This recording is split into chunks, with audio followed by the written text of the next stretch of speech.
Το βλέπετε αυτό. Η μακέτα για το πώς θα γίνει το σημείο. Το βλέπετε όλοι. Βλέπετε τη φωτογραφία αυτή, βλέπετε αυτό το σημείο της μακέτας. Το βλέπετε. Έτσι θα γίνει το σημείο εκείνο, κύριε Δήμαρχε.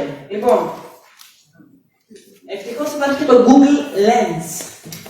Πολύ απλά, βγάλαμε μια φωτογραφία.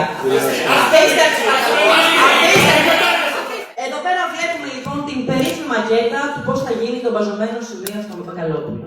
Και επειδή λοιπόν υπάρχει η τεχνολογία του Google Lens, πολύ απλά, βγάζουμε μια φωτογραφία το σημείο αυτό και το ψάχνει και το βρίσκει και μας βγάζει στο designbloom.com το ίδιο ακριβώς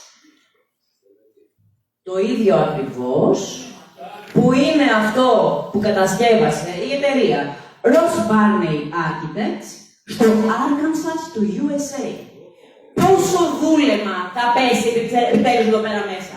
Πόσο δούλεμα να ανέχουν αυτοί οι δημότες.